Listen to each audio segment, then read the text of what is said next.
Welcome back to the second video in this series on stitching out the Mansfield freestanding lace oval doily.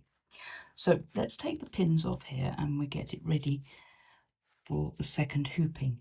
You can see a little bit of the red here, the outline stitches that we used for our template, but obviously if they're stitched in the same colour they won't be an issue. I'm going to take it out of the hoop. Put the hoop to the side in readiness for putting some more wet and gone on it. Let's have a look at this. Now obviously we've got a lot of wet and gone on the back and we don't need all of this, so we're going to remove the excess. And here on the back, I think you'll agree it's nice and tidy. We don't have any threads at all because every time we stopped we pulled the bobbin thread up to the top.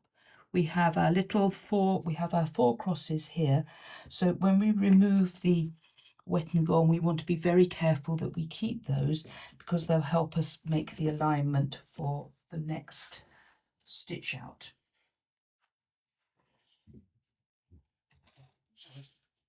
Right.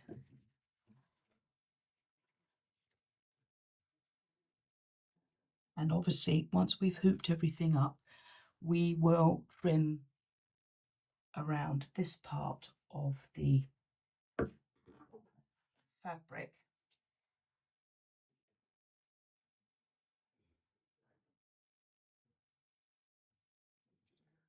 I seem to have locked myself in here without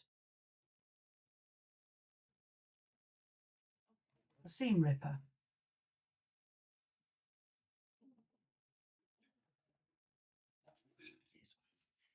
Right, so we're first of all I'm going to remove the these stitches here that held the two layers of wet and gone. I normally remove them from the back, but that doesn't, so that I don't damage the fabric, but in this instance it doesn't really matter. And they're big stitches so they can just all be pulled out. And they'll just make it all a little bit easier. Right, just the last bit here.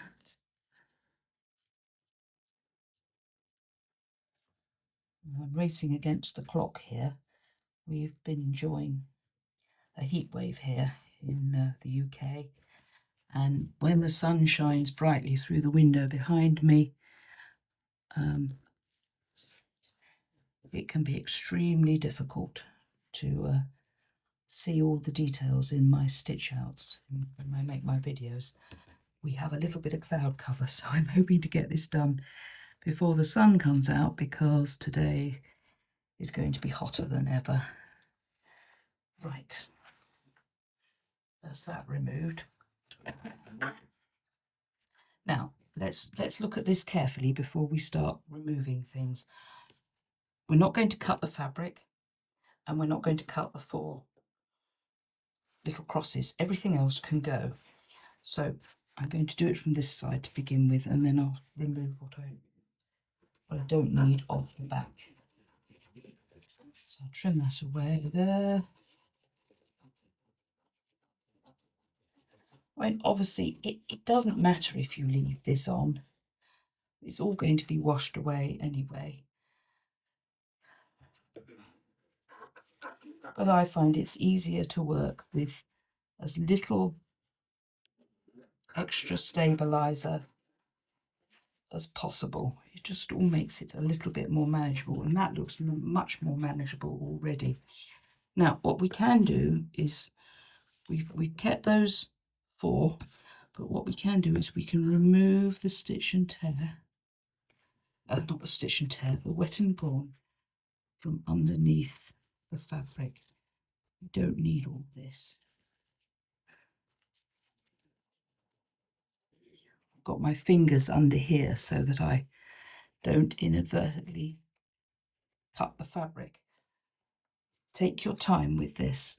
I'm leaving that little bit there, and I don't think it matters too much if we've got little bits sticking out there. So this is ready now to be put onto another hooping of Wet and Gone for the second side of the stitch out.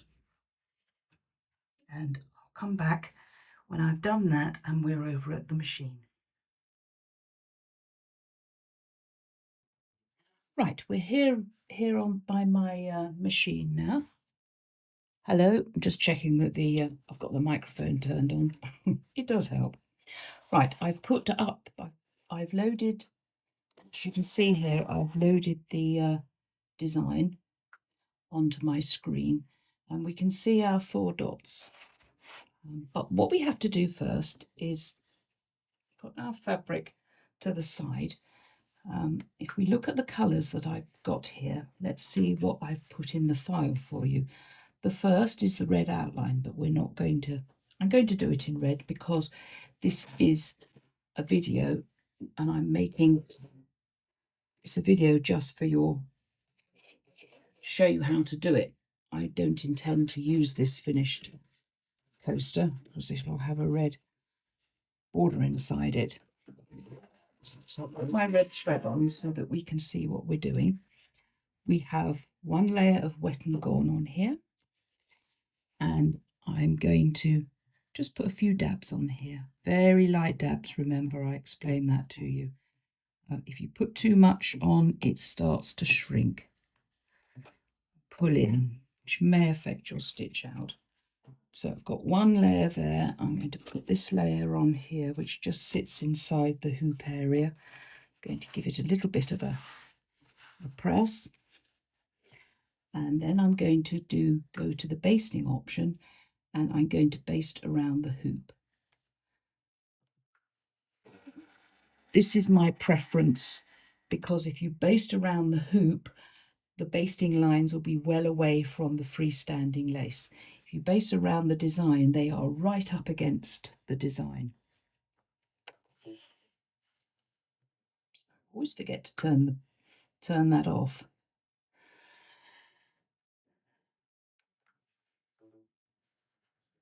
Oh, attach the hoop, it says.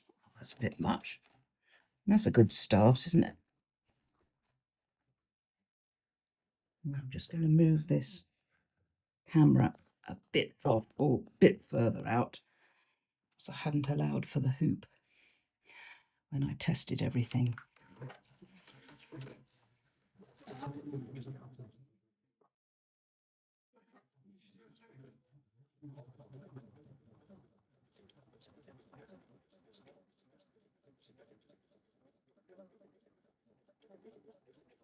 Sorry, not the camera.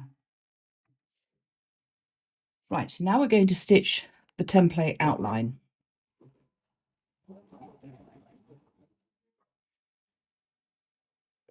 Just remove this big thread here. I'm not too worried about the bobbin threads underneath at the moment.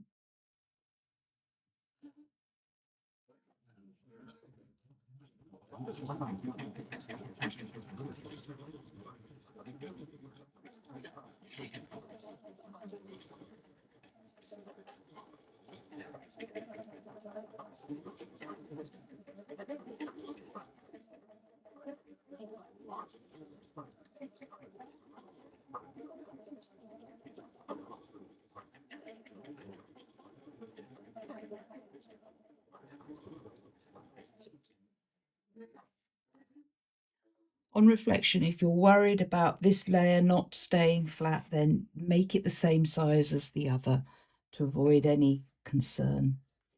Right, now next we're going to, the orange one on here indicates the crosses.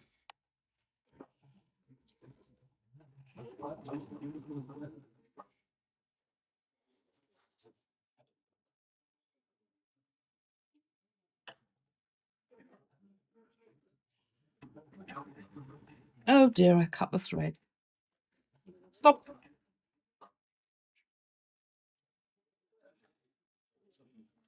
Something didn't look right. As I've said time and time before, when you're filming your embroidery, you become a novice. Right, we go to stitch progress, and we're going, oh no, we don't want to touch the thread tension.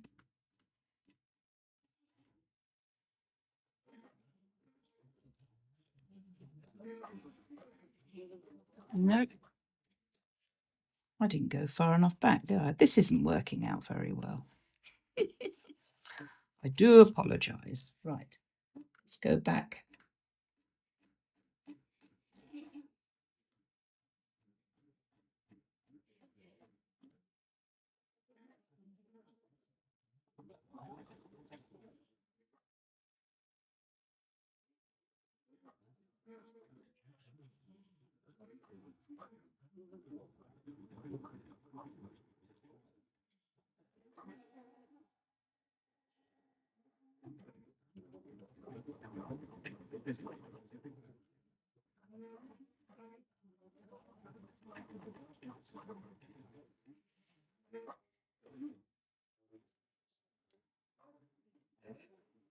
Now, as you can see, we have all we need here for perfect alignment.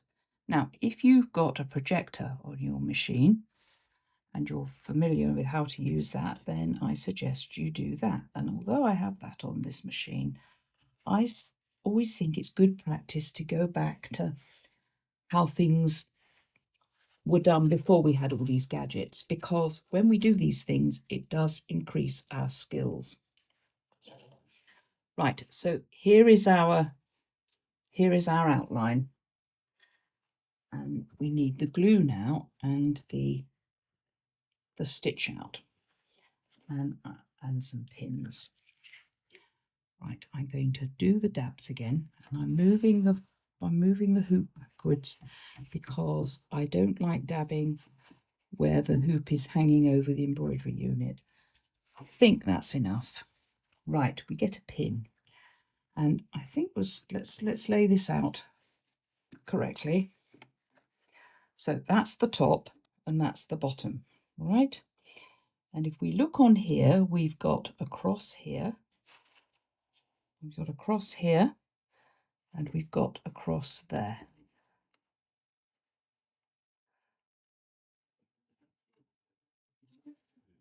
I wish I need a very special pin. It's very short, a bit like a drawing pin to hold things in place for me. I think I probably said that last time.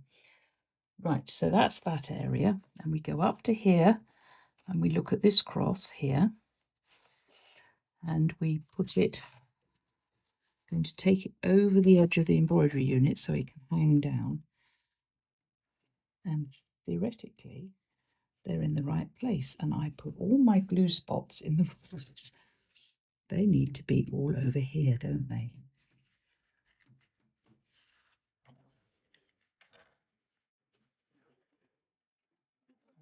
Put my hand underneath, pull that down. That one over there. I'm sorry, I'm making it look more awkward than it is because I've got cameras each side of me.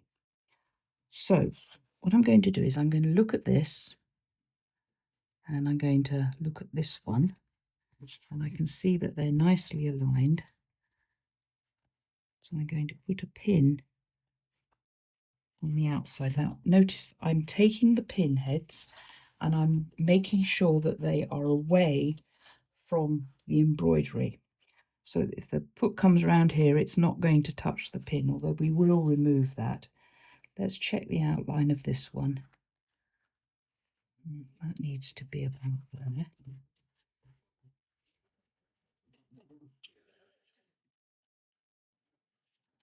It's a bit fiddly, this, but when you consider that you've got 8 hours, just definitely over 6 hours of embroidery, you want to get everything right. And these little bits that stick out are perfect for getting the alignment right.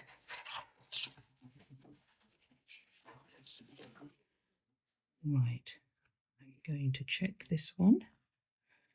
That seems fine. And I'm going to check this one now. let's put the pin here.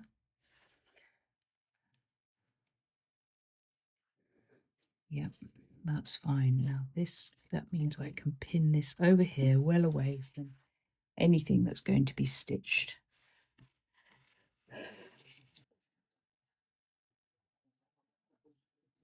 I like to spend plenty of time checking my alignment, as you can see, because it's very important.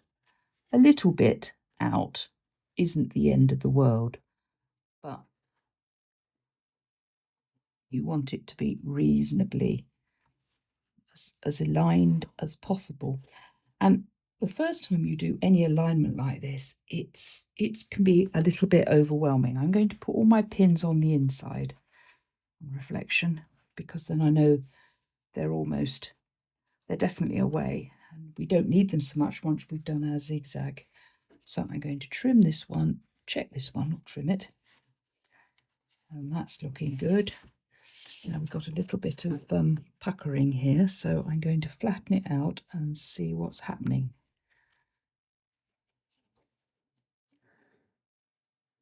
Yep, not bad.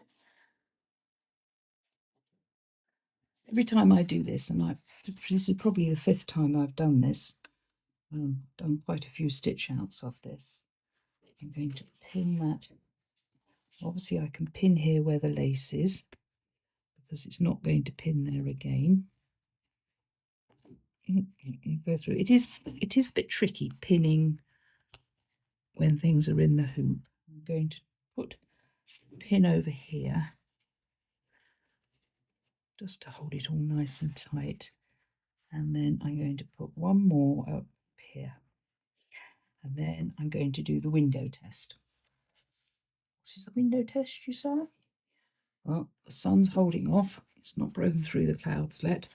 I'm holding this up against the window and looking back and front, and it all looks nicely aligned.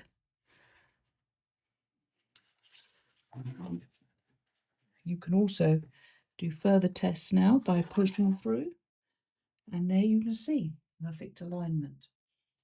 So I'm hoping that this one will be perfect, and I think it's ready now for our little zigzag stitches. I'm going to bring the hoop back to the centre as I pushed it out of the way. Now remember, I can't emphasize this enough,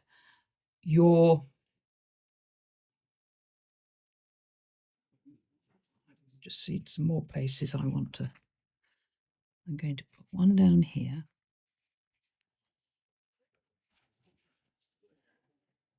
You can use tape to hold your edges in place. And if you stay with the hoop, you could actually, if you're going to watch it, mind you, it's a 3-hour thing. You can put tape down and move it as the machine goes round to that bit. I often think it would be wonderful if we could tell our machines to stitch for another 10 minutes and then stop, so we could come back and check them. Right, so although this is in green, as I explained to you before, do it in the same colour as your freestanding lace so that it doesn't show through. And I'm going to do it in my sulky 508, which is, I think, is sand or bone, or just slightly lighter than the ecru. Right, let's.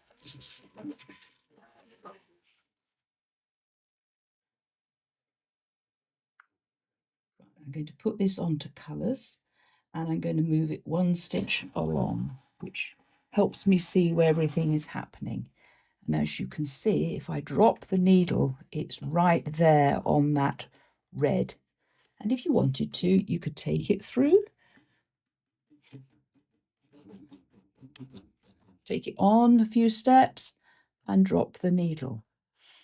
And if you really want to be careful, I always wonder why when we press this we don't get a beep. I always want a beep at that point. Right, this colour, I'm going to close that. This colour's got 529 stitches, so I'm going to put it on 300.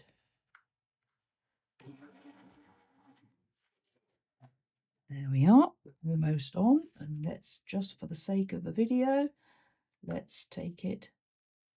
No, it's not, wasn't 600, was it? It was 550. No, wasn't that either. 500.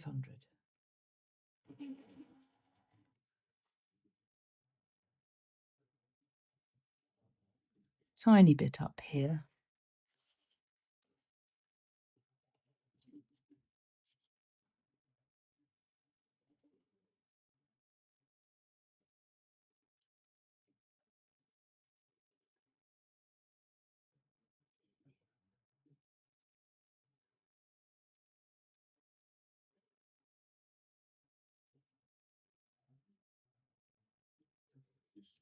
Now, moving it on like this, I'm almost doing the equivalent of precise positioning.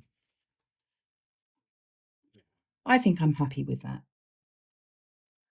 So I need to go back to the beginning, don't I? To number 1.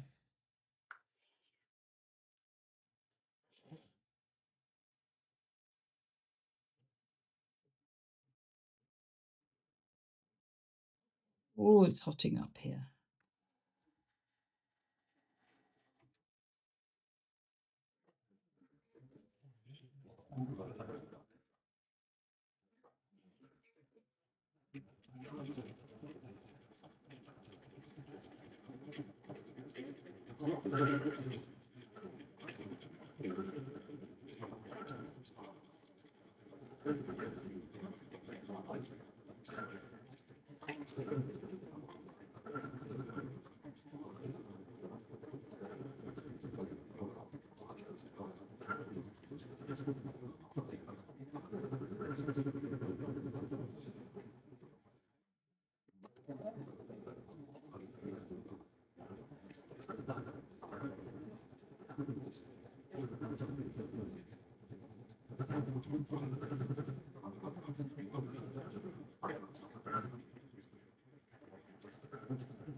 Right, take it off the hoop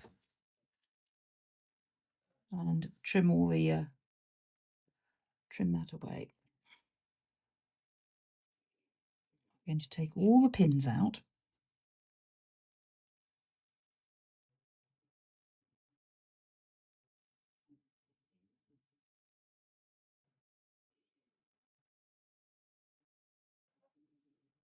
Yeah. These are my favourite scissors for cutting awkward bits.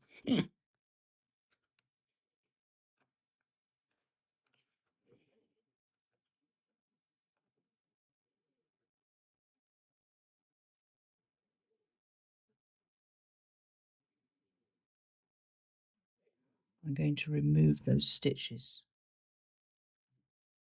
That's it. Yeah, underneath now. So just trim round the, and don't worry too much if your outline, your red, the first outline gets trimmed away. It doesn't matter. The main thing is that you've got these tiny little zigzag stitches. And this is basically, it's like a plique, isn't it? It's no different. There's a pin I missed.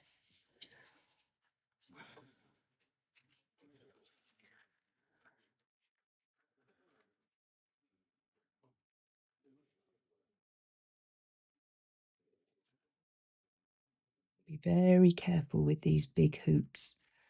You can forget how big they are, and when you're moving around and twisting them, you can easily knock your machine and scratch it. That's why I always have a screen cover on my machines. And if you don't know where to get one, then email me. Can't think of the company that I use now, but they're great for just protecting your machines. Don't worry too much about this little bit of stabilizer. I think trimming it here will be enough. If you want to, you can remove your little crosses, or better still, just cut them off, making sure you don't go too near your lace. The ones on the inside don't matter. Let's just check that's all right here, this end.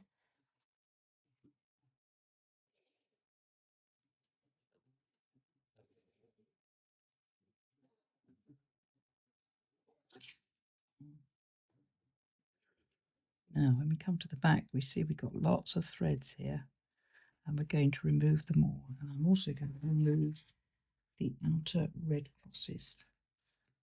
I'm just going to check I think, if I remember correctly, the crosses are well out of the way of the lace. Let's close that and zoom right in. There you are. You see, that is well above the lace. And if we go to the bottom one, it's well out of the way of the lace. So you don't have to be fussy about removing crosses. Right. Just give it a little bit of a dust off. And the only pins you need to have in place, I don't think you really need any, but you can put some over here, well out of the way, just to keep it all nice and flat. But I don't think it's going to make any difference to your stitch out. So there we have it all nicely positioned, ready for our lace. So I'm going to take this back to zoom to hoop. I'm going to go here. There is a blue box to secure everything in place if you want that. I'm not going to use, I don't think it's necessary, but I put it there out of habit really. And so we're all ready for the lace. So I'm going to first of all check that I've got enough bobbin thread sticking through so that I can pull it up. I have. So let's click that on. I think I've just beat the sun. It just looks like it's beginning to peep through. Bring the hoop forward.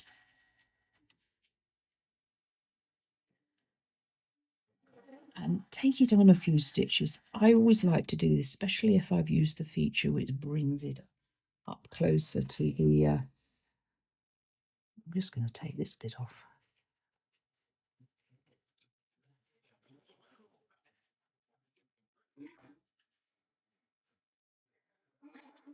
Right, we're all ready to stitch. Now, I'm going to slow it down just in case there's a problem. And there is a problem. I forgot to pull the thread up, didn't I? Dear me. Let me show you. Make a mistake like that, just go over to the back and trim everything off and start again. There's a thread there which I don't want there. Now, in this instance, I can see that I haven't got any bobbin thread sticking out. So I'm going to hold this, drop the needle and lift it up again, and it still hasn't. And what have I forgotten to do? Yeah, let's put a brand new bobbin in, because that last one did the other side. So much to remember. If necessary, you may find it useful to write yourself a checklist.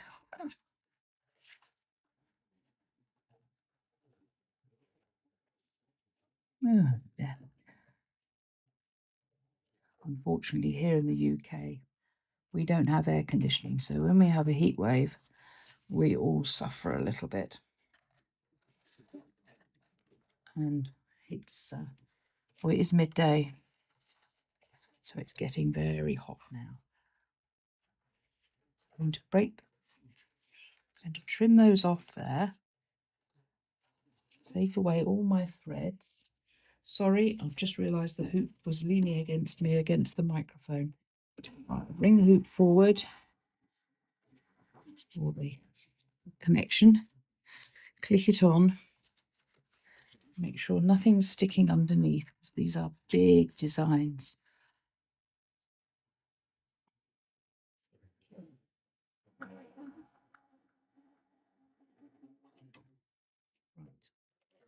I'm going to make sure that there's no threads here. And what I do is I drop the needle, pull it up, including the bobbin thread. You've seen me do this many times before, and off we go.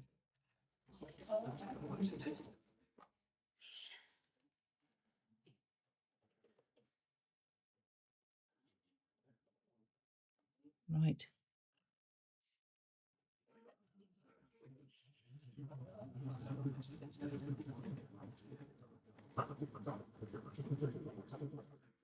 All looks fine. I'm going to turn the speed up. And my Epic 3 is telling me this is going to take 5 hours. I know it's not going to take 5 hours. I know that it's going to take just under 3 hours. But I should just leave it stitching away. And when it's all done, I'll come back and show you the finished result. And we'll see if our alignment is correct. Because the important alignment is here. We have the underlay of this 4-petaled flower, and the same happens at the top, and is going to stitch over there. Then we've got perfect alignment.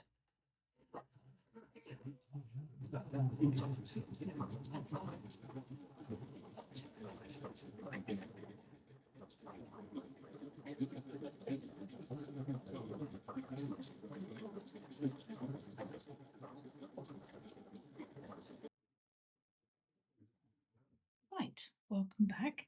And just to finish off this video, we're going to look at the finished design. And as we can see here, it's stitched out nicely. I'll take these pins out.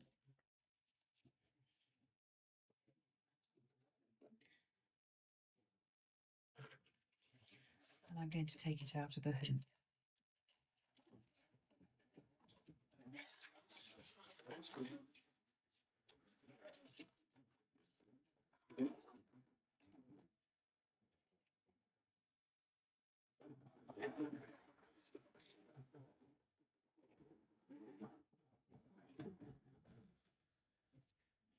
Right, there's the back,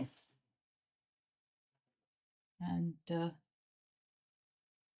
all looks very good. My first test is to see if I've got any threads, and the only thread I've got is the last thread where it finished. So that's good. On this side, we can see some of the outline poking through. That's been expected. We've got one thread there, and we've got no other threads to cut, so that's good. I'm just going to show you the joins. That's the top, and that's the bottom. So they're very well aligned, and it does look a little bit creased now, but obviously you've got to do a little bit of work on it here. Remove all the stitches and any threads, any of the outline threads which are poking up. Remove your crosses and all the stabilizer to about 1/4 of an inch away. Don't cut it too near, because it's all going to rinse away anyway, and it would be tragic if you trimmed your stitches. So don't rush this bit. Obviously, remove as much of, if you take the box of stitches away, you can get inside here and remove the crosses and all this stabilizer in here, but just trim round those bits. And as I've said before, when I'm doing my my doilies like this, I rinse them under a hot tap so that all the nasty gunk gets flushed away rather than it sitting in it. And I must admit, my other ones here is a finished one, needs another press. Oh, that's the back. This has been hand washed, as has this white one here. I hand washed them and I soaked them in conditioner. I didn't put them in the washing machine, but I haven't tested whether it would do that, but it should be okay. So give it a good press from the back, obviously, into something soft. And I always put a bit of best press or some sort of starch on the fabric to get rid of these creases. And as you can see, they'll all flatten out and it'll look nice.